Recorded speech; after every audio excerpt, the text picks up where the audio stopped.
J'espère que vous êtes en forme, j'espère que vous avez passé un bon week-end et soyez les bienvenus à la maison pour ce point média. La Liga est de retour, Pedro Sanchez, le patron du gouvernement en Espagne, l'a annoncé. Retour du sport professionnel. Le 8 juin prochain, nous allons pouvoir assister au dénouement en Espagne entre le Barça et le Real Madrid. 2 points d'écart, je vous le rappelle, entre les deux formations.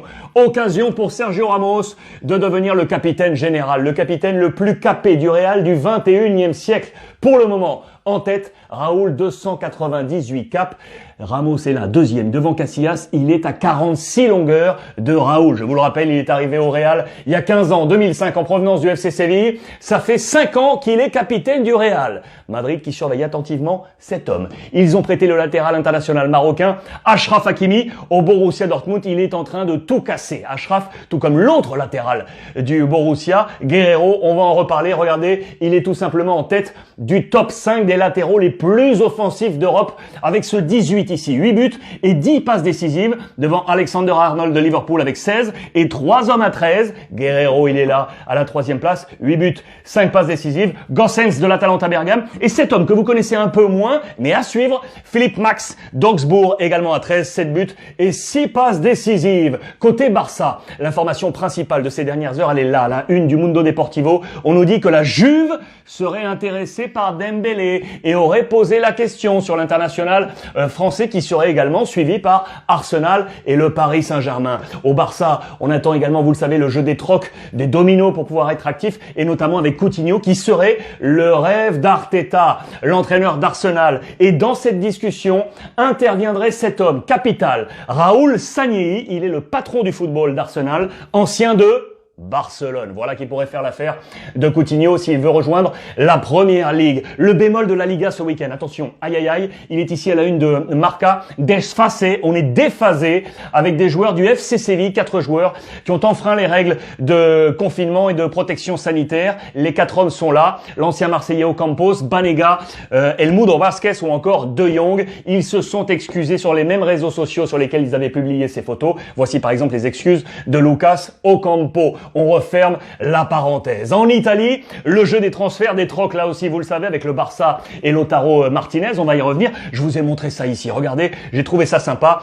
Le coach Sarri en mode Sarri Potter. Il cherche la formule magique pour pouvoir gagner ce Scudetto face à l'Inter et à la Lazio. L'autre information, elle est donc là, avec Edinson Cavani. Ça y est, on aurait trouvé le hockey définitif entre l'Inter et le Paris Saint-Germain. Il y a également Icardi, vous le savez, dans ce troc. On nous dit là que le hockey, parce que Conte est d'accord, il pense que c'est le meilleur profil pour remplacer Lautaro qui partirait donc côté Barça dans son 3-5-2 associé ici avec l'international belge Lukaku. On dit que c'est l'homme idéal. Nos confrères de la Gazette nous rappellent les principaux transferts de l'ami Cavani. En janvier 2007, arrivé pour 5 millions d'euros du club de Danubio à Palerme. Il sera prêté à Naples en 2010 pour 5 millions d'euros, puis transfert définitif pour 12 millions d'euros.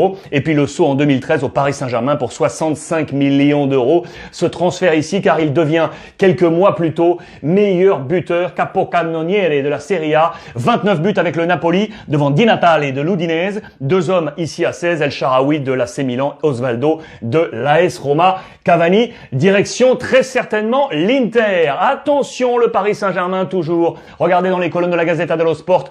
Monsieur Allegri, en français, on est au terme de l'année sabbatique forcée pour Allegri, l'ancien coach de la Juve, et on nous parle de ses relations bonnes avec Leonardo, ancien lui aussi de l'AC Milan, joueur, entraîneur, dirigeant.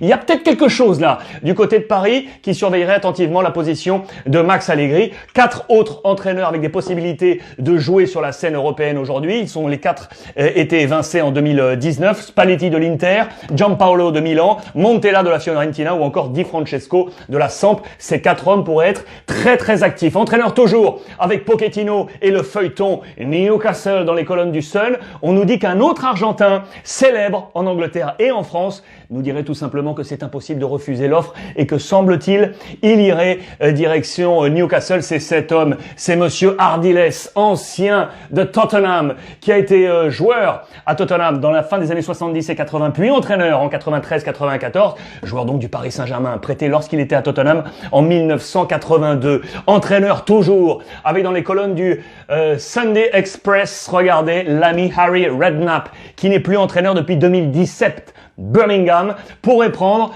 la sélection du Nigeria. On nous dit dans ces colonnes que Gernot Rohr, actuellement en place, aurait quelques difficultés, que visiblement Harry Redknapp serait l'homme choisi éventuellement pour lui succéder. Demain, télé. Demain, beIN Sport, parce que demain, c'est classiqueur. Regardez, avec des buts, des larmes, des coups, la poudre, ça sent la poudre en Allemagne pour ce grand classiqueur. 4 points d'écart entre le Bayern et le Borussia Dortmund. 28e journée, on va se régaler. Information, regardez demain, attention, on craint pour l'ami Hummels, le défenseur central du Borussia Dortmund. Je vous ai dit que le Borussia s'était imposé sur la pelouse de Wolfsburg 2-0. Le Bayern, de son côté, a cartonné face à Francfort 5-2. Mais lui est sorti à la mi-temps. Sera-t-il là demain? Les éléments de réponse dans la soirée, bien entendu, sur le www.beinsport.fr. Et demain, match Darren Tullet, Jean-Charles Sabatier et Monsieur Pat Guillou, bien évidemment, que l'on embrasse. Le football amateur, je vous emmène dans les pays de la Loire, ici dans le 44,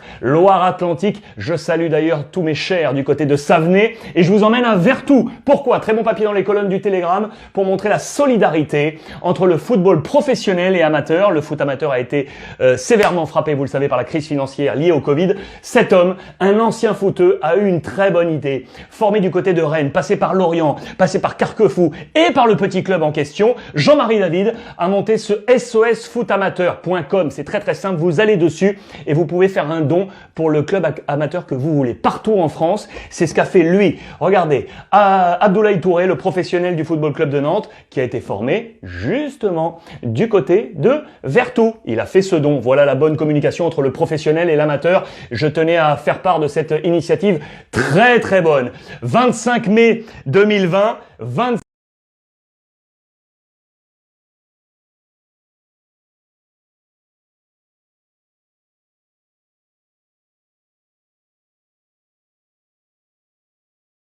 mai 1972. Il y a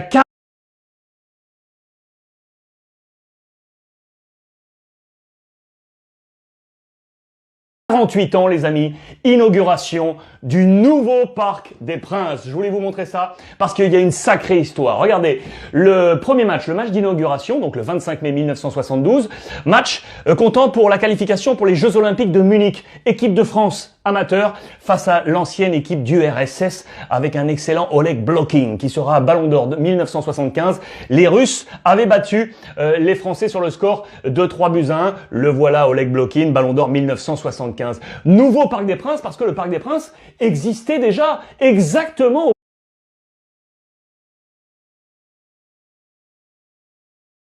même endroit. Regardez ici avec Jean Bouin, avec ce cercle. Regardez ici, vous le voyez, un anneau cycliste. C'était une aire de jeu omnisport. On y joue au rugby, on y joue au football. On y a joué d'ailleurs la première finale de l'Euro en 1960. Et regardez, anneau de cyclisme parce qu'on y disputait la dernière étape du Tour de France. On finissait le Tour de France à cette époque au Parc des Princes avant de le faire du côté des Champs-Élysées. C'est Georges Pompidou qui avait succédé au général de Gaulle à la présidence de la 5e République, qui a insufflé ce vent de modernité et cette volonté d'avoir ce grand stade. Il avait confié les rênes à cet homme, disparu il y a peu, le grand architecte français Roger Taillibert, qui va construire un stade magnifique. Un stade 5 étoiles. Regardez, les stades habituellement construits sur pylônes, et bien là, il va les construire sur des portiques. 50 portiques comme ça qui entourent le Parc des Princes que vous connaissez. Je vous montre encore cette petite image de la construction. Image intéressante parce que regardez, elle surplombe le périphérique qui était là aussi en construction. Là aussi, la voie de la modernité lancée par le gouvernement Pompidou et qui s'achèvera donc en 1972 pour la construction du Parc des Princes. Et pour l'anecdote, si je vous ai montré ce match-là, France-URSS, le premier match officiel avec des professionnels, c'est la Coupe de France 1972, en juin, quelques jours plus tard. Et pour l'anecdote, dans la rivalité Paris-Marseille, rendez-vous compte, la première victoire, elle est pour l'Olympique de Marseille. Face à Bastia, la formation marseillaise, des grands, des Magnussen, des Skoblar, des Svinka, face à la formation bastiaise menée par Monsieur Cahuzac, la grande famille Cahuzac. Les amis, pour revoir l'ensemble des éditions, c'est sur les réseaux sociaux avec le hashtag RuizClub. Merci une nouvelle fois à mon ami Jenny qui m'a accompagné. Et merci de votre fidélité. Comme tous les jours, profitez des vôtres.